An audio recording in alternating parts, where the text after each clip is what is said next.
Hello നമസ്കാരം. Sleeping pills Audi ടൈമിലേക്ക് സ്വാഗതം. ശ്രീ ബാറ്റൺ ബോസിൻ്റെ കൊള്ളിയാൻ എന്ന നോവലിൻ്റെ 15ാമത്തെ എപ്പിസോഡിലേക്ക്. ജനൽ വലിയ ശബ്ദത്തോടെ മുറ്റത്തേക്ക് വീണതും അയാൾ അകത്തേക്ക് ചാടിയതും പെട്ടെന്നാണ്. മൺകട്ടകൾ വീണ് ഉടഞ്ഞ പൊടി ഉയർന്ന നിലാവെളിച്ചം മറഞ്ഞു.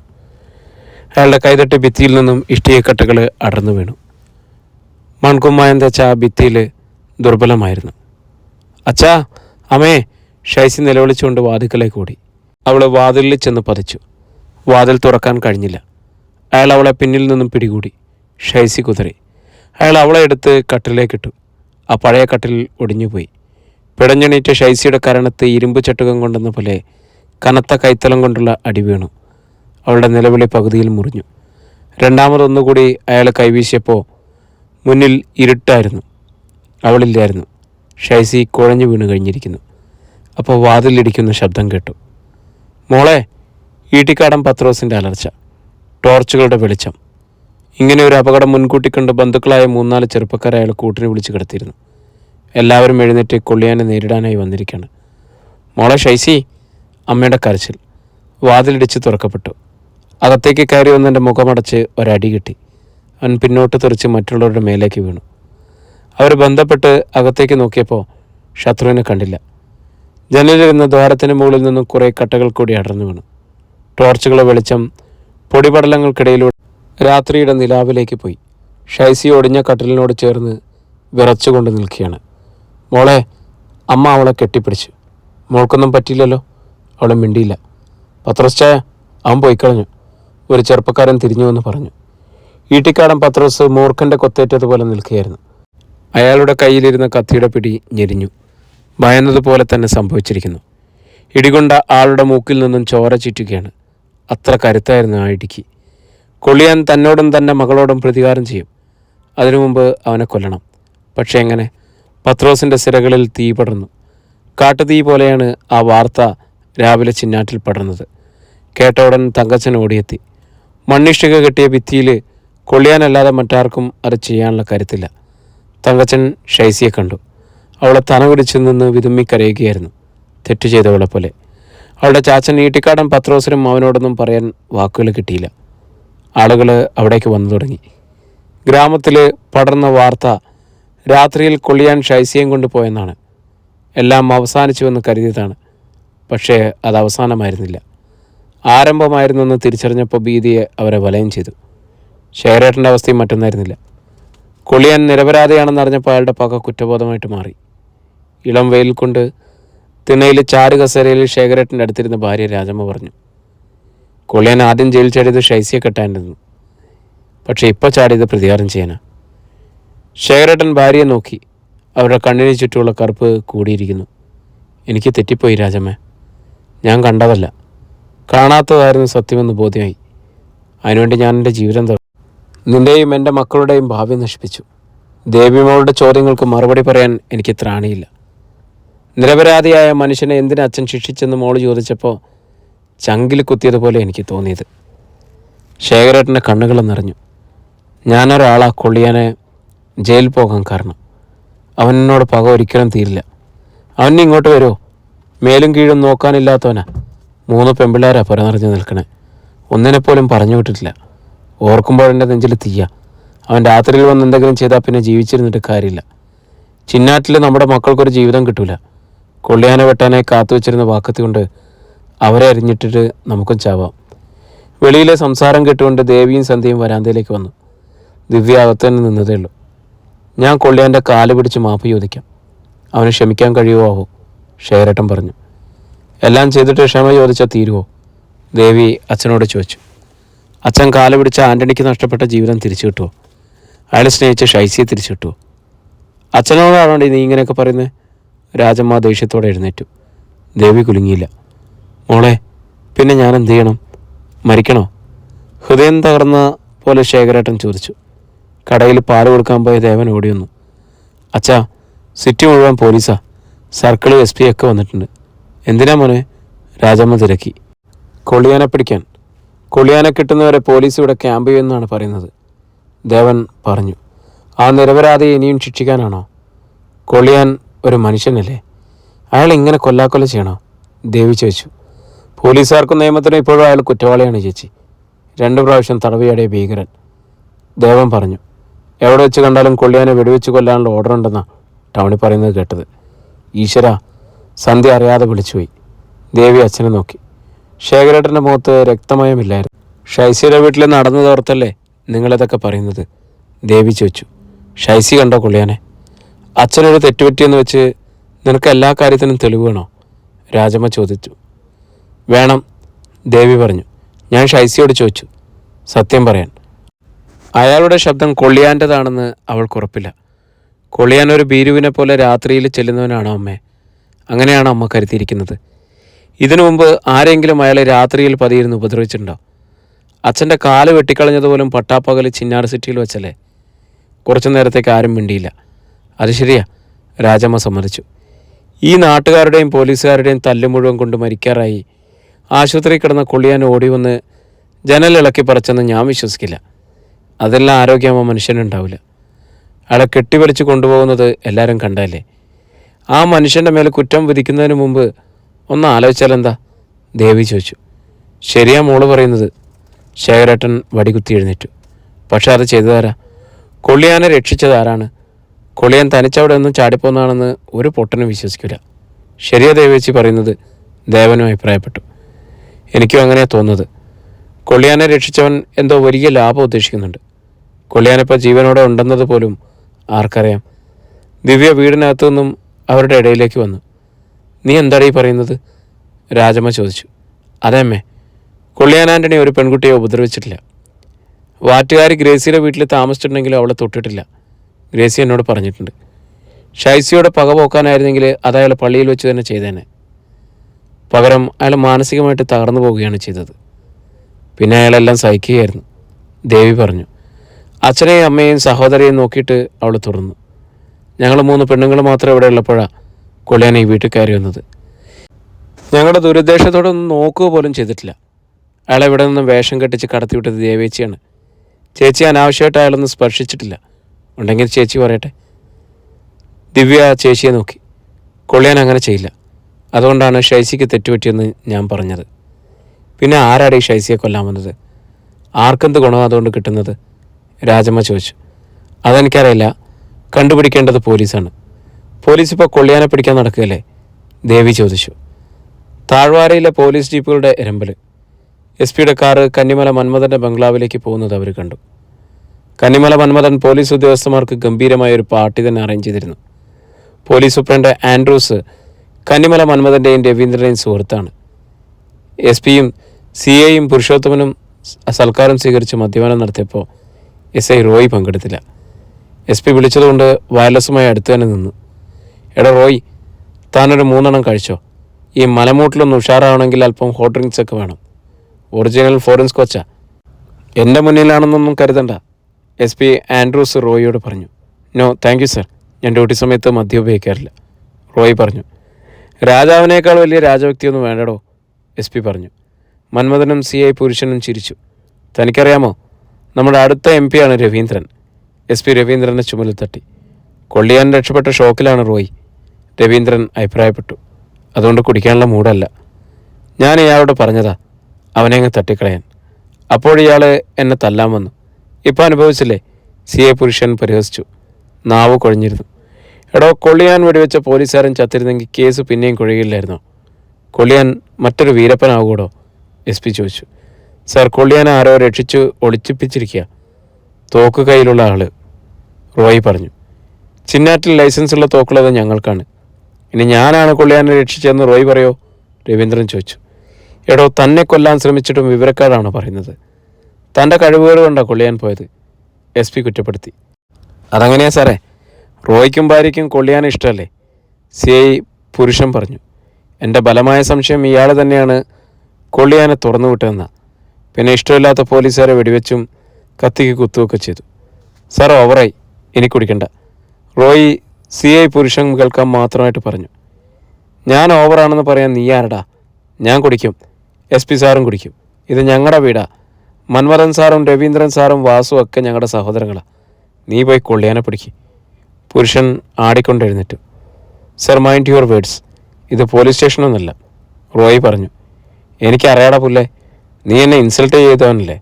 നിന്നെ ഞാൻ എച്ചിലുള്ള കൈ പുരുഷൻ റോയിയുടെ നേരെ വീശി. റോയി ആ കൈ പിടിച്ച് ബലമായി താഴ്ത്തി. തൻ്റെ ചെറ്റത്തരം കാണിക്കരുത്, പോലീസിന് നാണക്കേടാണ്. റോയി മുരണ്ടു. റോയി വിട്, എൻ്റെ വീട്ടിൽ വെച്ച് എൻ്റെ ഗസ്റ്റുകൾ അപമാനിക്കരുത്, മന്മഥൻ പറഞ്ഞു. ഇവനല്ലെങ്കിലും ഒരല്ല് കൂടുതലാണ്, രവീന്ദ്രൻ ശോഭിച്ചു. ഇതിൻ്റെ പകുതി കഴിവുണ്ടായിരുന്നെങ്കിൽ കൊള്ളിയാനെ രക്ഷപ്പെടുത്തില്ലായിരുന്നല്ലോ. പോയി കൊള്ളിയാനെ പിടിക്കടാ. മിസ്റ്റർ രവീന്ദ്രൻ. റോയ്ക്ക് ദേഷ്യം വന്നു. അയാൾ SP ആൻഡ്രൂസിന് നേരെ ഒന്ന് നോക്കി.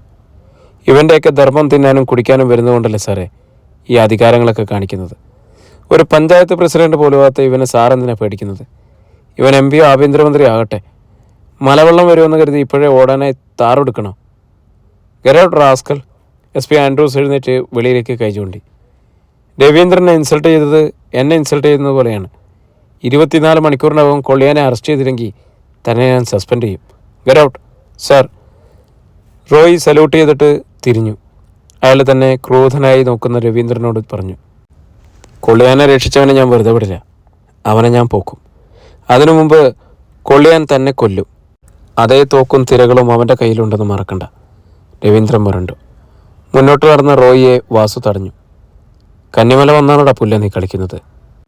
കൊള്ളിയാനെ മറയാക്കി മുന്നിൽ നിർത്തി നീ കളിക്കുന്നത് വീണ്ടും തുടങ്ങിയത് നിന്റെ അന്ത്യത്തിനാ. ഇത്തവണ നീ കളിക്കുന്നത് കാലനോടാ. റോയി അവനെ ബലമായിട്ട് തള്ളിമാറ്റി. നീയൊക്കെ കുടിച്ച മുലപ്പാല് ഞാൻ കക്കിക്കും. ദിവസങ്ങൾ എണ്ണിക്കോ. മുഖത്തടിക്കും പോലെ റോയി പറഞ്ഞിട്ട് നടന്നു.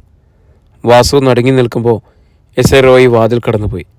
അകത്തെ വാതിലിനെ കാട്ടന് പറഞ്ഞ് ഹേമ ഇതെല്ലാം കാണുന്നുണ്ടായിരുന്നു. വനം. ചിന്നാറിൻ്റെ വലത്തേക്കരയിലെ പാറപ്പുറത്തൊരു ഏറുമാടം. ഈറ്റം ഇലയും മുളയും കൊണ്ടാണ് അതുണ്ടാക്കിയിരിക്കുന്നത്. അതിലെ ഒരു മുളംകട്ടിൽ കിടക്കുകയായിരുന്നു കൊള്ളിയാൻ ആൻ്റണി. മറ്റൊരു കട്ടിൽ കൂടി ഇടാനുള്ള സ്ഥലമേ ആ കുടിലുണ്ടായിരുന്നുള്ളൂ. ആൻ്റണി വളരെ ക്ഷീണിതനായിരുന്നു. മരുന്നുകളുടെയും കുഴമ്പുകളുടെയും ഗന്ധമാണ് കുടലിനുള്ളിൽ. മരുന്ന് കഴിച്ച് മയങ്ങിക്കിടക്കുകയായിരുന്ന കൊള്ളിയാൻ്റെ നെഞ്ചിലൂടെ എന്തോ എഴിയുന്നതറിഞ്ഞ് കണ്ണു തുറന്നു. നഗ്നമായ നെഞ്ചിലൂടെ ഒരു മൂർഖൻ എഴിയുന്നു. ആൻ്റണിയുടെ കൈ കട്ടിലിരുന്ന കത്തിയിൽ മുറുകി. അടുത്ത ക്ഷണം മൂർഖൻ ഉയർന്ന് പത്തി വിടർത്തി. ആൻ്റണി ഒറ്റ വെട്ട്. മൂർഖൻ്റെ തല തെറിച്ചുപോയി. ഉടൽ നെഞ്ചിലേക്ക് വീണു. അയാളത് തട്ടിക്കളഞ്ഞു. അപ്പോൾ വാതിക്കലൊരനക്കം കണ്ടു. ആരോ നിൽക്കുന്നു. കൊള്ളിയാനെ എഴുന്നേൽക്കാൻ കഴിഞ്ഞില്ല. ഒറ്റത്തട്ട്. കുടിൽ തലയ്ക്കും മുകളിലൂടെ തെറിച്ചുപോയി. പാറപ്പുറത്ത് കട്ടിലിൽ കൊള്ളിയാൻ മാത്രം. മുന്നിൽ നിന്ന ഒറ്റയാൻ തുമ്പിക്കൈ ഉയർത്തി ചിഹ്നം വിളിച്ചു. വെയിലിൽ അതിൻ്റെ കൊമ്പുകൾ തിളങ്ങി. ആൻ്റണി എഴുന്നേൽക്കാൻ ശ്രമിച്ചവോ കട്ടിലിൽ നിന്നും മറിഞ്ഞു വീണു. അടുത്ത നിമിഷം ഒറ്റയാൻ കാലുയർത്തി കട്ടിലിൽ ചവിട്ടി തകർത്തു. അധ്യായം 29. കട്ടിലും അതുണ്ടാക്കിയ മുളകളും ആനയുടെ കാലടിയിൽ ഞെരിഞ്ഞുടയുന്നത് ആൻ്റണി കണ്ടു. ഒരു ഇല്ലിക്കഴ അയാളുടെ കാലിൽ വീണു. ഞെരിഞ്ഞതിനാൽ എഴഞ്ഞു പോകാൻ കൂടി കഴിഞ്ഞില്ല. ആ ഒറ്റയാൻ്റെ ചെറിയ കണ്ണ് തൻ്റെ നേരെ തിരിഞ്ഞിരിക്കുന്നത് പോലെ കൊള്ളിയാനെ തോന്നി. തുമ്പിക്കൈ അയാളുടെ നെഞ്ചിൽ വന്ന് മുട്ടി. അതിൽ നിന്നും കൊഴുത്ത വെള്ളം വീണു. ആനച്ചോറ്. തുമ്പിക്കൈ തന്നെ ചുറ്റിപ്പിടിക്കുന്നതിന് മുമ്പ് ആൻ്റണി വല്ലവിധേനയും ഉരുണ്ടുമാറി. അപ്പോഴാന തുമ്പിക്കൈ ഉയർത്തി ഒന്നുകൂടി ചിഹ്നം വിളിച്ചു. സർവ്വശക്തിയെടുത്ത് എഴഞ്ഞു നീങ്ങാൻ ശ്രമിച്ച അയാളുടെ കാലിൽ തുമ്പിക്കൈ ചുറ്റിപ്പിടിച്ചു. തന്നെ എടുത്തു വരുത്തി ഒരു അലക്കലക്കി പാറത്തപ്പുറത്തടിച്ച് എല്ലാം തീർക്കുമെന്ന് ആൻ്റണിക്ക് മനസ്സിലായി. അപ്പോഴാണ് കയ്യിൽ ചുരുട്ടിപ്പിടിച്ച കത്തിയെക്കുറിച്ച് ബോധ്യമുണ്ടായത്. അതുകൊണ്ട് തുമ്പിക്കൈയുടെ അറ്റത്ത് ഉള്ളിലേക്ക് ഒരു കുത്തുകുത്തി. മുകളിലേക്കിരുന്ന തുമ്പിക്കൈ ചുരുളഴിയുന്നത് പോലെ വീണു. ആന പകയോടെ ചിഹ്നം വിളിച്ചു. ആൻ്റണി പാറപ്പുറത്ത് നിന്ന് മാറ്റിലേക്ക് ചാടി. ആന ആറ്റിലേക്ക് ഓടി വന്നു. വെള്ളത്തിൽ മുങ്ങിയിരുന്ന കൊള്ളിയാൻ്റെ മുകളിലേക്ക് ഒറ്റയാൻ്റെ നിഴൽ വീണു. ആന വെള്ളത്തിലേക്ക് ചൂടുവച്ചപ്പോഴേക്കും വെടിപൊട്ടി. 3 റൗണ്ട് വെടിവെട്ടിയപ്പോൾ ഒറ്റയാൻ തിരിഞ്ഞു. ചിഹ്നം വിളിച്ചുകൊണ്ട് കാട്ടിലേക്ക് ഓടിപ്പോയി. രവീന്ദ്രൻ ആറ്റുകരയിലേക്ക് വന്നു. അയാളുടെ പക്കൽ കൊള്ളിയാനുള്ള ഭക്ഷണവും മദ്യക്കുപ്പികളും മരുന്നും ഉണ്ടായിരുന്നു. ആൻ്റണി നീന്തി കരയിലെത്തി. നനഞ്ഞ ജീൻസുമായിട്ട് അയാൾ പാറപ്പുറത്ത് കയറി കിടന്ന് കിതച്ചു. ആ ഒറ്റയാനക്കൊന്ന് കൊമ്പെടുക്കാൻ ഞാൻ പലപ്പോഴും ശ്രമിച്ചിട്ടുള്ളതാ, വിജയിച്ചില്ല. 2 വെടിയുണ്ട് അതിൻ്റെ ദേഹത്തുണ്ട്. പഴുത്ത് വ്രണമായി കാണും. അതിൻ്റെ പകയാണ് ആ ജന്തുവിന് മനുഷ്യനോട്. രവീന്ദ്രൻ ബാഗ് കൊണ്ടുവന്ന് പാറപ്പുറത്ത് വെച്ചു. ആൻ്റണി ഒരു കുപ്പിയെടുത്ത് തുറന്ന് വായിലേക്ക് കമഴ്ത്തി. 2 കവള് കൂടി കുടിച്ചു. അതെന്നെ കൊന്നേനെ. ഇതിനേക്കാൾ നല്ലത് ജയിലിലാണെന്ന് എനിക്ക് തോന്നുന്നു.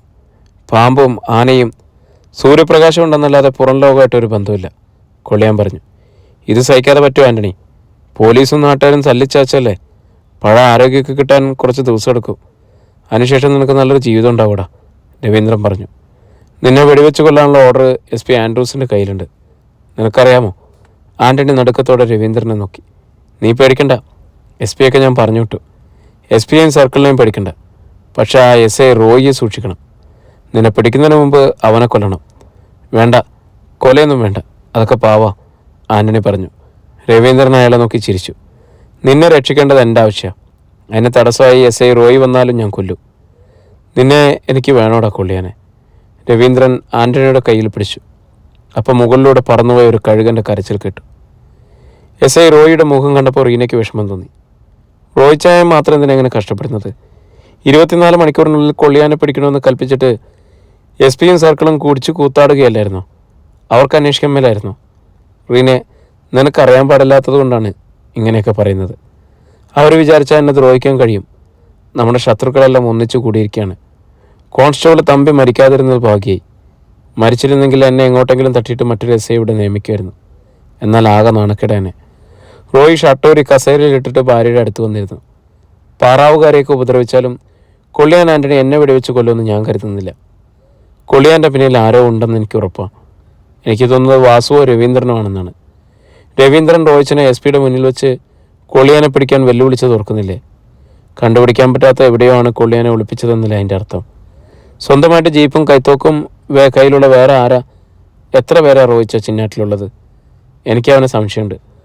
അവനെ തൂക്കിയെടുത്ത് സ്റ്റേഷനിൽ കൊണ്ടുവന്ന് 2 ചവിട്ട് കൊടുത്താലെന്താന്ന് എനിക്ക് പലപ്പോഴും തോന്നുന്നുണ്ട്. പക്ഷെ നമ്മുടെ കയ്യിൽ തെളിവില്ലല്ലോ. രവീന്ദ്രൻ്റെ വേരുകൾ ഇവിടെയല്ല, ടൗണിലാണ്. തലസ്ഥാനത്ത് അവന് വളരെയേറെ സ്വാധീനമുണ്ട്. ഇത് കണ്ടോ? ടീപ്പോയ്മേൽ കിടന്ന പത്രം എടുത്ത് റോയി നിവർത്തി. മുൻപേജിലെ വാർത്തയും ചിത്രവും. കന്നിമല രവീന്ദ്രൻ പാർലമെൻറ്റ് സ്ഥാനാർത്ഥിയാകാൻ സാധ്യതയായിരുന്നു. പക്ഷേ ഈ സംഭവങ്ങൾ കൊള്ളിയാനെ കൂടുതൽ ഭീകരനാക്കുകയല്ല ചെയ്യുക. ഒരിക്കലും രക്ഷപ്പെടാൻ കഴിയാത്ത കുടുക്കിലേക്കല്ല അയാൾ വീഴുന്നത്. അറിഞ്ഞുകൊണ്ട് അയാൾ ചിന്നാറ്റിൽ ഇനിയും കുഴപ്പമുണ്ടാക്കുമോ? റീന ചോദിച്ചു. എനിക്ക് മനസ്സിലാകാത്ത ചിലത് അതിലുണ്ട് റീനെ. കൊള്ളിയാനെ ഞാൻ എങ്ങനെയും കണ്ടുപിടിക്കും, റോയി ശപഥം ചെയ്തു. തങ്കച്ചൻ ആട്ടുപാലത്തിൽ കയറി നടന്നു തുടങ്ങിയപ്പോഴാണ് നടുക്ക് ഷൈസി കാത്തു നിൽക്കുന്നത് കണ്ടത്. ഒത്തുകല്യാണത്തിന് വാങ്ങിയ പുതിയ സാരിയാണ് അവൾ ധരിച്ചിരുന്നത്. അയാൾ അടുത്ത് വരുന്നത് അവൾ പുഞ്ചിരിയോടെ നോക്കി നിന്നു. ഞാൻ കാത്തു നിൽക്കുകയായിരുന്നു, അവൾ മുഴിഞ്ഞു. എന്തിനെ? ഒരാഴ്ചയല്ലേ തങ്കച്ചനെ കണ്ടിട്ട്? അയാളൊന്നും പറഞ്ഞില്ല. പാലത്തിനടിയിൽ ഒഴുക്കിൽ തങ്ങളുടെ നിഴലുകൾ കണ്ടു. ഞാൻ കരുതി തങ്കച്ചൻ അതിലെ വരുമെന്ന്. അവൾ മന്ത്രിച്ചു. ഷൈസി, അയാളെന്തോ പറയാനെന്ന വണ്ണം വിളിച്ചു. ഷൈസിക്ക് കുറ്റബോധം തോന്നുന്നുണ്ടോ ഈ മനസ്സമ്മതം നടന്നതിൽ? അവൾ നടുക്കമുണ്ടായതുപോലെ അയാളെ നോക്കി. ഇല്ല, എന്തിന്? എന്നാൽ എനിക്ക് കുറ്റബോധമുണ്ട്. കൊള്ളിയാൻ ആൻ്റണിയെ ചതിച്ചതിന്. ഞാൻ അയാളെ തോൽപ്പിക്കുകയായിരുന്നില്ലേ? അപ്പോൾ തങ്കച്ചന് എന്നോട് സ്നേഹമില്ലേ? ഷൈസിക്ക് അയാളോട് സ്നേഹമില്ലേ? ഇല്ല, ഞാനിപ്പോൾ തങ്കച്ചനെയാണ് സ്നേഹിക്കുന്നത്. എന്നാലും അയാളോട് തെറ്റ് ചെയ്തെന്നൊരു തോന്നലില്ലേ? അയാൾ നിന്നെ സ്നേഹിക്കുകയല്ലാതെ ദ്രോഹിക്കുകയൊന്നും ചെയ്തിട്ടില്ലല്ലോ. തങ്കച്ചൻ എന്തൊക്കെയാണ് ഈ പറയുന്നത്? ഷൈസിക്ക് കരച്ചിൽ വന്നു. മനസ്സമ്മതം കഴിഞ്ഞിട്ട് ഇങ്ങനെയൊക്കെ പറയാമോ? നീ ആൻ്റണിയുടെ പെണ്ണാണ്. നിന്നെ ഞാൻ തട്ടിപ്പറിച്ചാൽ ഒരു കളവ് മുതലായി എനിക്ക് തോന്നും. ഷൈസി എൻ്റെ അല്ല. എന്ത് വർത്തമാനാണ് തങ്കച്ചൻ ഈ പറയുന്നത്? ഒത്തുകല്യാണം കഴിച്ച് നാട്ടുകാരെയൊക്കെ അറിയിച്ചിട്ട് എന്നെ വേണ്ടാന്ന് പറയുകയാണോ? എന്നാൽ ഞാൻ ജീവിച്ചിരിക്കില്ല കേട്ടോ. ഷൈസി ശ്വാസം മുട്ടുന്ന പോലെ കിതച്ചു. കൊള്ളിയാൻ ഇതുവരെ എൻ്റെ ശത്രുവായിരുന്നു. സത്യം അറിഞ്ഞത് മുതൽ ഞാനൊരു തെറ്റുകാരനാണെന്ന് തോന്നല. ഉറങ്ങിയിട്ട് തന്നെ ദിവസങ്ങളായി. അയാളെ എന്നോളം മറ്റാരും ദ്രോഹിച്ചിട്ടില്ല. നിന്നെ സ്വന്തമാക്കാൻ വേണ്ടിയിട്ട് കൊലക്കുറ്റം ഏറ്റെടുത്ത് ജയിലിൽ പോയ മനുഷ്യനാണ് അയാൾ. ഷൈസി അയാൾക്ക് കൊടുത്തില്ലെങ്കിൽ ദൈവം എന്നെ ശിക്ഷിക്കും. നാട്ടുകാരെന്നെ കുറ്റപ്പെടുത്തും. മനസ്സാക്ഷി എന്നെ വേട്ടയാടും. അപ്പോൾ തങ്കച്ചൻ എന്നെ ഉപേക്ഷിക്കണോ? അവൾ വിഷമത്തോടെ ചോദിച്ചു. അതാ ശരി. കുറച്ച് കഴിയുമ്പോൾ ഷൈസിയും എന്നെ വെറുക്കാൻ തുടങ്ങും. ഇല്ല തങ്കച്ച, അയാൾ അവളുടെ കയ്യിൽ പിടിച്ചു. ഓ ഷൈസി, നമ്മൾ വിവാഹം കഴിച്ചാൽ അത് വലിയൊരു തെറ്റായി പോകും. തങ്കച്ചൻ അവളുടെ കൈ വിടുവിച്ചു. ഞാൻ ജീവിച്ചിരിക്കില്ല. അവൾ പിന്നോട്ട് മാറി പാലത്തിൽ നിന്നും താഴേക്ക് ചാടി. തങ്കച്ചൻ തീരെ പ്രതീക്ഷിച്ചില്ല അത്. അയാൾ ഭയന്നുപോയി. ഒഴുക്കിൽ താഴേക്ക് പോകുന്ന ഷൈസി മുങ്ങുന്നത് അയാൾ കണ്ടു. അവൾ മരിച്ചാൽ തങ്കച്ചൻ്റെ ഉടലിലൊരു വിറയൽ ബാധിച്ചു. അയാൾ ആറ്റിലേക്ക് കുതിച്ചു ചാടി. ഷൈസിയെ കണ്ടുപിടിക്കാനും ഒപ്പമെത്താനും അയാൾ അല്പം പാടുവിട്ടു. പിടികൂടിയപ്പോൾ അയാളെ അവൾ ചുറ്റിപ്പിടിച്ചു. ഇരുവരും അടിത്തട്ടിലെ കനത്ത തണുപ്പിലേക്ക് താണുപോയി. തങ്കച്ചനും ശ്വാസം മുട്ടി. 1-2 കവള് വെള്ളം കുടിച്ചു. അവളുടെ മുടിക്ക് പിടിച്ചുകൊണ്ട് മുകളിലേക്ക് വന്നു. ശ്വാസം കഴിച്ചു. കരയിലെ ഉരുളൻ കല്ലുകളിൽ എത്തിയപ്പോഴേക്കും 2 പേരും കുഴഞ്ഞുപോയി കഴിഞ്ഞിരിക്കുന്നു. ഷൈസി ധാരാളം വെള്ളം കുടിച്ചെന്നറിഞ്ഞ് അയാളെ വയറ്റിൽ കൈയമർത്തി. വെള്ളം കക്കിക്കളഞ്ഞപ്പോൾ അവൾക്ക് ബോധമുണ്ടായി. എന്തിനാ എന്നെ രക്ഷിച്ചത്? ഞാൻ മരിച്ചുപോയ തങ്കച്ചനെന്താ? അവൾ ചോദിച്ചു. കൊള്ളിയാനെ മറന്ന് എൻ്റെ ഭാര്യയായിട്ട് നിനക്ക് ജീവിക്കാൻ കഴിയുമോ ഷൈസി? കുറച്ച് കഴിയുമ്പോൾ കൊള്ളിയാൻ്റെ സ്നേഹത്തെപ്പറ്റി മനസ്സിലാവും. ഒരാളെ സ്നേഹിച്ച് മറ്റൊരാളുടെ ഭാര്യയായിട്ട് കഴിയാൻ നിനക്കാവുമോ ഷൈസി? നീ മനസാക്ഷിയോട് ചോദിച്ചു നോക്ക്. നമ്മളൊക്കെ സാധാരണ മനുഷ്യരാണ്. കൊള്ളിയാനെപ്പോലെ സഹനശക്തിയൊന്നും നമുക്കില്ല. നീ ആദ്യം പ്രേമിച്ചത് കൊള്ളിയാൻ ആൻ്റണിയാണ്. എന്നേക്കുമായിട്ട് അയാളെ മനസ്സിൽ നിന്നും വേരോടെ പിഴുതെറിയാൻ കഴിയുമോ? തങ്കച്ചൻ ചോദിച്ചു. ഷൈസിക്ക് മറുപടി പറയാൻ കഴിഞ്ഞില്ല. വൈകിട്ട് തങ്കച്ചൻ്റെ വീട്ടിലേക്ക് ഈട്ടിക്കാടൻ പത്രോസ് കയറി വന്നു. ദേഷ്യം കൊണ്ട് അയാളുടെ കണ്ണുകൾ ചുവന്നിരുന്നു. എൻ്റെ പെണ്ണിനെ നീ ഉപേക്ഷിക്കുമെന്ന് പറഞ്ഞോടാ. അങ്ങനെയല്ല ഞാൻ പറഞ്ഞത്. ഷൈസിക്ക് ചേരുന്നത് ആൻ്റണിയാണെന്നാണ് തങ്കച്ചൻ പറഞ്ഞു. എൻ്റെ മോൾ ആ ജയിൽ പുള്ളിയെ കെട്ടണമെന്ന് പറയാൻ നീ ആരടാ? പത്രോസ് ശോഭിച്ചു. പെട്ടെന്ന് തങ്കച്ചൻ്റെ ശബ്ദം ഉയർന്നു. നിങ്ങളല്ലേ ആൻ്റണിയെ ജയിൽ പുള്ളിയാക്കിയത്? ആ നല്ല ചെറുപ്പക്കാരനെ കൊലപാതകയാക്കിയതിൽ ഉത്തരവാദി നിങ്ങളല്ലേ? എനിക്ക് വേണ്ട നിങ്ങളുടെ പെണ്ണിനെ. എടാ, നിന്നെ ഞാൻ കൊല്ലും. എൻ്റെ മോടെ ജീവിതം പന്താടാൻ ഞാൻ സമ്മതിക്കില്ല. പത്രോസ് അരയിൽ നിന്നും കത്തിയെടുത്തു. തങ്കച്ചൻ ആ കയ്യിൽ പിടിച്ച് താഴ്ത്തി. അപ്പോൾ മറ്റുള്ളവരുടെ ജീവിതം കൊണ്ട് നിങ്ങൾക്ക് പന്താടാമോ? നിങ്ങളിത് അനുഭവിക്കണം. നിങ്ങളാണിത് തുടങ്ങിയത്, തങ്കച്ചൻ പറഞ്ഞു. അയാളുടെ കരുത്തിനെ ജയിക്കാൻ പത്രോസിന് കഴിഞ്ഞില്ല. ഗ്രേസി മുറ്റത്ത് നിൽക്കുമ്പോഴാണ് ഷൈസി അവിടേക്ക് വരുന്നത് കണ്ടത്. മനസമ്മതത്തിൻ്റെ ദിവസം വീട്ടിൽ ചെന്ന് കണ്ടതാണ്. ഷൈസി തന്നെ അന്വേഷിച്ച് വരുന്നത് കണ്ടപ്പോൾ ഗ്രേസിക്ക് സംശയമായി. ഈ വഴിക്ക് വന്നാൽ മറ്റൊരിടത്ത് പോകാൻ പറ്റില്ല. അടുത്ത വന്ന ഷൈസിയെ ഗ്രേസി സംശയത്തോടെ നോക്കി. ഗ്രേസി ചേച്ചി, ഞാനൊരു കാര്യം അറിയാമെന്നാണ് ഷൈസി പറഞ്ഞു. ആ ശബ്ദത്തിലെ സൗമ്യഭാവം ഗ്രേസിക്ക് മനസ്സിലായി. എന്നാ? എനിക്ക് ആൻ്റണി ചേട്ടനൊന്ന് കാണണം. ഗ്രേസിക്കറിയാലോ ചേട്ടൻ എവിടെയാണെന്ന്. ഇനിയും പോലീസിനെ പിടിച്ചു കൊടുക്കാനായിരിക്കും. അല്ല ഗ്രേസി ചേച്ചി, എനിക്ക് കാണണം, കണ്ട് സംസാരിക്കണം, ഷൈസി പറഞ്ഞു. എൻ്റെ കൊച്ചെ, എനിക്കറിയില്ല. ഞാൻ ആൻ്റണി ചേട്ടനെ കണ്ടിട്ടില്ല. ലോക്കപ്പ് ചാടി ഇവിടെ ഉണ്ടെന്ന് പറഞ്ഞ് പോലീസുകാർ ഇവിടെ വരെ ഒന്ന് വരട്ടി. ഇനി എന്നെ ഒന്നും ചെയ്യാനൊന്നുമില്ല. അവരുടെ വിചാരം ഞാനിവിടെ ഇടം കണ്ട് ഒളിപ്പിച്ച് വെച്ചിരിക്കാമെന്നാ. പക്ഷെ സത്യം പറയട്ടെ, പറയേച്ചി, ഞാൻ ആൻ്റണി ചേട്ടനെ കണ്ടിട്ടേ ഇല്ല. പിന്നെ എവിടെയാണ്? എനിക്കറിയില്ല ഷൈസി. എനിക്കൊന്ന് കാണണമെന്നുണ്ട്. ചേട്ടൻ ജീവിച്ചിരിക്കുന്നുണ്ടെങ്കിൽ എൻ്റെ അടുത്ത് വന്ന് ഒരു കുപ്പി വാങ്ങി അടിക്കാതിരിക്കില്ല. പക്ഷെ ഇതുവരെ വന്നിട്ടില്ല, ഗ്രേസി പറഞ്ഞു. ഷൈസി ആകെ അസ്വസ്ഥനായി. കന്നിമല മന്മഥൻ രവീന്ദ്രനോട് ചോദിച്ചു. മോനെ, നീ എന്തിനാ കൊള്ളിയാനെ രക്ഷിക്കുന്നത്? അവൻ ജയിലിൽ പോയിക്കോളില്ലായിരുന്നോ? കന്നിമല ബംഗ്ലാവിൻ്റെ രവീന്ദ്രൻ്റെ മുറിയിലായിരുന്നു അവർ. വാസു ഉത്കണ്ഠയോടെ ജ്യേഷ്ഠനെ നോക്കി. അവനെ ഞാൻ കൊണ്ടുവന്നത് കൊല്ലാനാണ്, രവീന്ദ്രൻ പറഞ്ഞു. മന്മഥനും വാസു ഞെട്ടി. അതെ, ചിന്നാറ്റിന് നടക്കുന്ന കുറേ സംഭവങ്ങളുണ്ടാക്കും. അതിൻ്റെ ഉത്തരവാദിയായ കൊള്ളിയാനെ കൊല്ലുന്ന ഞാൻ ഹീറോയാക്കും. അതിന് ഞാൻ തെരഞ്ഞെടുപ്പിൽ വോട്ടാക്കി മാറ്റും, രവീന്ദ്രൻ പറഞ്ഞു. മന്മഥനും വാസുവും മിഴിച്ചു നിന്നു. രവീന്ദ്രൻ പത്രം എടുത്ത് കാണിച്ചു. ഇത് കണ്ടോ? കൊള്ളിയാനെ പിടിക്കാൻ പോലീസിനെ സഹായിക്കുന്നവർക്ക് 10,000 രൂപ. അവനൊരു ജീവൻ മരണ പോരാട്ടത്തിൽ ഞാൻ ഷൂട്ട് ചെയ്യും. പിന്നെ പത്രങ്ങളിലും മീഡിയകളിലും ഞാനായിരിക്കും പ്രധാന വാർത്ത. 10,000 രൂപയല്ല, 10,000 ലക്ഷമാണ് ഞാൻ അവനെ കൊണ്ട് നേടാൻ പോകുന്നത്. എൻ്റെ എതിർ കാൻഡിഡേറ്റ്സിനെ നേരിടാൻ എനിക്ക് ഈ പബ്ലിസിറ്റി മതി. എപ്പോഴാണ് നീ അത് ചെയ്യുന്നത്? വാസു ചോദിച്ചു. ഞാനൊരു ചാണിക്കനല്ലടാ, അനുകൂലമായ സാഹചര്യം ഒരുക്കിക്കൊണ്ടിരിക്കുക. രവീന്ദ്രൻ കണ്ണുമിഴിച്ച് ഇരിക്കുന്ന മന്മഥനെ നോക്കി. ഡാഡി ഇന്ന് SP ആൻഡ്രൂസ് ഇവിടെ വരും. നമ്മളല്ലാതെ മറ്റാരും അറിയില്ല. നല്ലൊരു പാർട്ടി കൊടുക്കണം, രവീന്ദ്രൻ പറഞ്ഞു. അപ്പോഴാണ് ജനലിനപ്പുറത്ത് ആരോ നിൽക്കുന്നത് കണ്ടത്. രവീന്ദ്രൻ്റെ മുഖം കണ്ട് എല്ലാവരും അവിടേക്ക് നോക്കി. നടുങ്ങിപ്പോയി. ആരോ അതൊക്കെ കേട്ടു. ആരടാ അത്? മന്മഥൻ ചോദിച്ചു.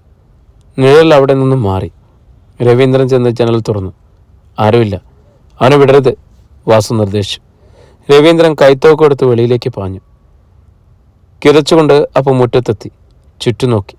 ആരെയും കാണുന്നില്ല. അപ്പോൾ ഹേമ വിളറിയ മുഖത്തോടെ മുറിക്കകത്ത് കയറി. ശബ്ദമുണ്ടാക്കാതെ വാതിലടച്ചു. കൊള്ളിയാൻ ആൻ്റണിയെ നേർച്ചക്കോഴിയെപ്പോലെ കൊല്ലാൻ പോകുന്നു. മുഖം പൊത്തി ഹേമ നടുക്കത്തോടെ കിതപ്പും അടക്കാൻ ശ്രമിച്ചു. ചേട്ടന്മാർ തന്നെ തെരയുന്നത് ജനലിലൂടെ ഹേമ കണ്ടു. കൊള്ളിയാനെ അന്വേഷിച്ചുപോയ ഷൈസി വീട്ടിൽ തിരിച്ചു വന്നില്ല.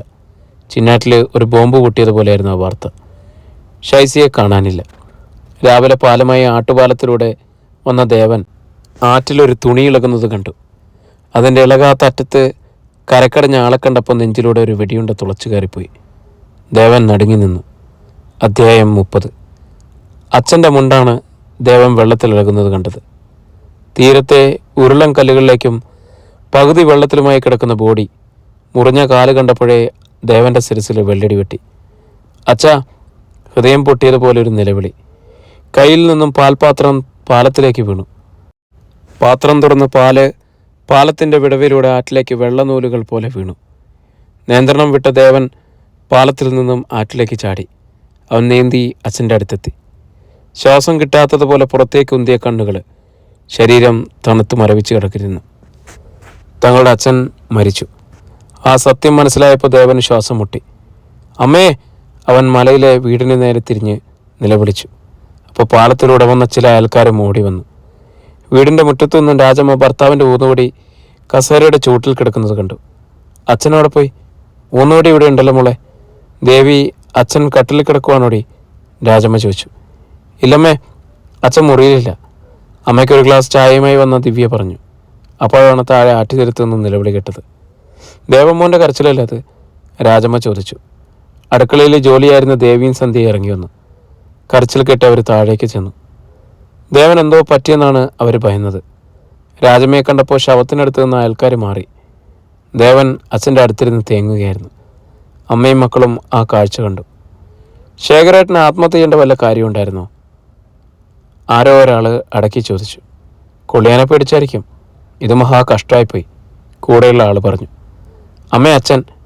രാജമ്മയെ കണ്ട ദേവൻ ഉച്ചത്തിൽ കരഞ്ഞു. രാജമ്മ അടുത്തു വന്നിരുന്നു. വിരലുകൾ ശേഖരേട്ടന് നനഞ്ഞ രോമം വളർന്നു തുടങ്ങിയ താടിയിലൂടെ ഓടിച്ചു. എൻ്റെ പൊന്നെ, ഞങ്ങളോട് എന്തിനു ഇച്ഛ ചെയ്തു? ഒരു മന്ത്രണം. രാജമ്മ ഭർത്താവിൻ്റെ മരവിച്ച ദേഹത്തേക്ക് കുഴഞ്ഞു വീണു. അത് കണ്ട് പെൺമക്കൾ നിയന്ത്രണം വിട്ട് പൊട്ടിക്കരഞ്ഞു. ആ സഹോദരികൾ ഭയന്ന് കെട്ടിപ്പിടിച്ചു നിന്നു. ദേവൻ അമ്മയെ പിടിച്ചെഴുന്നേൽപ്പിച്ചു. അപ്പോഴേക്കും കൂടുതൽ ആളുകൾ അവിടെ എത്തിയിരുന്നു. അത് രാവിലെ ജോലിക്കും മറ്റുമായി പാലത്തിലൂടെ കടന്നു പോകുന്നവരെല്ലാം അവിടെ വന്ന് കണ്ടു. എൻ്റെ ശേഖരേട്ടൻ മരിച്ചല്ല, കൊന്നതാ, രാജമ്മ കരച്ചിലിനിടയിൽ കൂടി നിന്നവരോട് പറഞ്ഞു. ഊന്നുവടിയില്ലാതെ ചേട്ടൻ ഇവിടം വരെ വരില്ല. ഊന്നുവടി വീട്ടിൽ കിടപ്പുണ്ട്. ആളുകൾ ആ ചൂട് വാർത്തയും കൊണ്ട് ചിന്നാർ സിറ്റിയിലേക്ക് ചെന്നു. ചിന്നാറ്റിലത് തീയായി പടർന്നു. ആളുകൾ ആറ്റുതീരത്തേക്ക് കുതിച്ചു. ചിന്നാറ്റിലെ ആളുകൾ ഏറ്റവും ഇഷ്ടപ്പെടുന്ന വ്യക്തികളിൽ ഒരാളാണ് ശേഖരൻ. ഫോൺ കിട്ടിയപ്പോൾ സബ് ഇൻസ്പെക്ടർ റോയ്ക്ക് വിശ്വസിക്കാൻ കഴിഞ്ഞില്ല. കൊള്ളിയാൻ ശേഖരേട്ടനെ കൊന്നു. റോയ് ഉടനെ പോലീസുകാരെയും കൂട്ടി സംഭവസ്ഥലത്തെത്തി. പ്രേതം കണ്ടപ്പോൾ തന്നെ റോയ്ക്ക് മനസ്സിലായി കൊന്നതാണെന്ന്. കഴുത്തു ഞെരിച്ച പാടുകളുണ്ടായിരുന്നു. റോയി ദേവനോട് ചോദിച്ചു. അച്ഛൻ വീട്ടിൽ നിന്നും പോരെ നിങ്ങൾ അറിഞ്ഞില്ലേ? സാറേ, അച്ഛൻ അത്താഴം കഴിഞ്ഞാൽ തിണ്ണയിൽ ചാരുകസേരയിൽ വന്ന് കിടക്കും. രാത്രിയിൽ എപ്പോഴെങ്കിലുമാണ് മുറിയിൽ കയറി വന്ന് കിടക്കുക. ചിലപ്പോൾ ആ കസേരയിൽ തന്നെ കിടന്നുറങ്ങും. ഇന്നലെ എപ്പോഴാണ് നിങ്ങൾ ഉറങ്ങിയത്? രാത്രി 10 മണി വരെ റേഡിയോയിലെ ചലച്ചിത്ര ഗാനങ്ങൾ കേട്ടു. പിന്നെ ഉറങ്ങി. അച്ഛൻ വരാന്തയിലുണ്ടായിരുന്നു, ദേവൻ പറഞ്ഞു. രാത്രിയിൽ മറ്റാരുടെയെങ്കിലും ശബ്ദം കേട്ടോ? ഇല്ല. രാവിലെ അച്ഛനെ കണ്ടില്ല. സർക്കിൾ ഇൻസ്പെക്ടർ പുരുഷനെത്തി മാസ്റ്റർ തയ്യാറാക്കിയതിനു ശേഷം ബോഡി പോസ്റ്റ്മോർട്ടത്തിന് അയച്ചു. പോസ്റ്റ്മോർട്ടത്തിൽ ശ്വാസം മുട്ടിച്ച് കൊന്നതാണെന്ന് തെളിഞ്ഞു. ആ വെള്ളം അല്പം പോലും ആമാശയത്തിലോ ശ്വാസകോശത്തിലോ ഇല്ല. വെള്ളത്തിൽ വീണല്ല മരിച്ചത്. രാത്രി 12-നും 1-നും ഇടയ്ക്കാണ് മരിച്ചത്. ശേഖരേട്ടൻ്റെ മരണത്തിനിടയിൽ ഷൈസിയുടെ അന്തർദാനം മുങ്ങിപ്പോയി. ഈട്ടിക്കാടും പത്രോസും തങ്കച്ചനും തീ പിടിച്ചതുപോലെ നടക്കുകയായിരുന്നു. ഷൈസി എവിടെ പോയി? അവൾ കൊള്ളിയാനെ അന്വേഷിച്ച് ഗ്രേസിക്ക് അടുത്തെത്തി എന്നറിഞ്ഞു. പിന്നെ എന്ത് സംഭവിച്ചെന്ന് ഗ്രേസിക്കും അറിയില്ല. ഷൈസി കൊള്ളിയാനെ കണ്ടോ? കൊള്ളിയാൻ അവളെ എന്ത് ചെയ്തു? കൊള്ളിയാൻ എവിടെയാണ്? നാട്ടുകാരെ നിരവധി കഥകളുണ്ടാക്കിക്കൊണ്ട് ശേഖരേട്ടൻ്റെ പോസ്റ്റ്മോർട്ടം ചെയ്ത ബോഡി വരാനായി കാത്തുനിന്നു. ചിന്നാർ സിറ്റിയിൽ അനുശോചന യോഗം ഏർപ്പെടുത്തിയിരുന്നു. കൊള്ളിയാനാണ് ശേഖരേട്ടനെ കൊന്നതെന്ന് രാത്രിയിൽ കൊള്ളിയാനെ കണ്ടവരുണ്ടെന്നും ഒരു രഹസ്യവാർത്ത പറഞ്ഞു. കൊള്ളിയാൻ എല്ലാവരോടും പകവീട്ടുകയാണ്. പോലീസ് അറസ്റ്റ് ചെയ്തപ്പോൾ തല്ലിയവരോടെല്ലാം കൊള്ളിയാൻ പ്രതികാരം ചോദിക്കും. കൊള്ളിയാനെ കൈവച്ചവരെല്ലാം കരുതലോടെയാണ് സിറ്റിയിൽ വന്നത്. ആൾക്കൂട്ടത്തിനിടയിൽ നിന്നും കൊള്ളിയാൻ എപ്പോഴായി ഏത് വേഷത്തിലാണ് ചാടി വീഴുന്നതെന്നറിയില്ല. ആൻ്റണി വനത്തിലായിരുന്നു. രവീന്ദ്രൻ ഭക്ഷണവും മരുന്നുമായി വന്നപ്പോഴാണ് ശേഖരേട്ടൻ ആത്മഹത്യ ചെയ്തെന്ന് അറിഞ്ഞത്. ശേഖരേട്ടൻ എന്തിനാ ആറ്റിൽ ചാടിയത്? ആൻ്റണി ചോദിച്ചു. നിന്നെ പേടിച്ചാണ്. എന്നെയോ? ഞാനെന്ത് ചെയ്തിട്ടാണ്? കൊള്ളിയാൻ അമ്പരപ്പായി. തടവ് ചാടിയ നീ പ്രതികാരം ചെയ്യുമെന്ന് അയാൾ ഭയന്നു. ഹേയ്, ശേഖരേട്ടൻ അങ്ങനെ പേടിയുള്ള ആളൊന്നുമല്ല. പഴയ ധൈര്യമൊന്നും ഇപ്പോഴില്ല ആന്തോണി. അയാൾക്കും പ്രായമായില്ലേ. ഇനി അയാളുടെ ഭാര്യയും മക്കളും എന്ത് ചെയ്യും? 3 പെൺകുട്ടികളെയും കെട്ടിച്ചില്ലല്ലോ. അയാളുണ്ടായിരുന്നിട്ടും കാര്യമൊന്നുമില്ലല്ലോ. ഒരു കണക്കിന് അയാൾ മരിച്ചത് നന്നായി. അവർക്കിനി അയാളുടെ കാര്യം നോക്കണ്ടല്ലോ. രവീന്ദ്രനും അച്ഛനും അമ്മയും ഉള്ളത് കൊണ്ടാണ് ഇതൊക്കെ പറയുന്നത്. അവരുടെ വില അറിയില്ല. ഒന്നിനും കൊള്ളില്ലെങ്കിലും പേരിന് അച്ഛനും അമ്മയും ഉണ്ടെങ്കിൽ അതെന്ത് ബലമാണെന്നറിയാവോ? ആൻ്റണി ചോദിച്ചു. ആ പെണ്ണുങ്ങളും മെടുക്കിയളാ, സുന്ദരികളും. അവർ ജീവിച്ചോളും, രവീന്ദ്രൻ പറഞ്ഞു. കൊള്ളിയാൻ ഗ്ലാസ്സിൽ പകർന്നു വെച്ചിരുന്ന മദ്യം ഭാഗത്താക്കി. എനിക്ക് ശേഖരേട്ടനെ ഒരു നോക്ക് കാണുന്നുണ്ട്. ആൻ്റണിയുടെ അഭിപ്രായം. നീ അങ്ങോട്ട് ചെല്ല്. പോലീസും നാട്ടുകാരും നോക്കി നിൽക്കുക. നിന്നെ കണ്ടാൽ അവർ തല്ലിക്കൊല്ലും. ശേഖരേട്ടൻ മരിച്ചാൽ കൊന്നത് നീയാണെന്ന് അവർക്കറിയാം, രവീന്ദ്രൻ പറഞ്ഞു. കൊള്ളിയാൻ ആൻ്റണിക്ക് മിണ്ടാൻ കഴിഞ്ഞില്ല. അവരുടെ ജീവിതം നശിപ്പിച്ച് ഞാനാണ്. അല്പം കഴിഞ്ഞ് കുറ്റബോധത്തോടെ കൊള്ളിയാൻ പറഞ്ഞു. നിന്റെ ജീവിതം അയാൾ നശിപ്പിച്ചതോ? രവീന്ദ്രൻ ചോദിച്ചു. ഇതെൻ്റെ വിധിയാ. ഞാൻ ആരുമില്ലാത്തൊരു അനാഥനല്ലേ, സ്നേഹിച്ച പെണ്ണിന് പോലും വേണ്ടാത്തവൻ. ആൻ്റണി എഴുന്നേറ്റ് പാറപ്പുറത്ത് കൂടി നടന്നു. അയാളുടെ ആരോഗ്യനില വീണ്ടും കിട്ടിത്തുടങ്ങിയിരുന്നു. പ്രിയരെ, ഈ നോവലിൻ്റെ അടുത്ത ഭാഗമായിട്ട് നാളെ നമുക്ക് വീണ്ടും കാണാം. ഒത്തിരി സ്നേഹത്തോടെ നിങ്ങളുടെ സ്വന്തം സ്ലീപ്പിംഗ് പിൽസ് ഓഡിയോ ടൈം.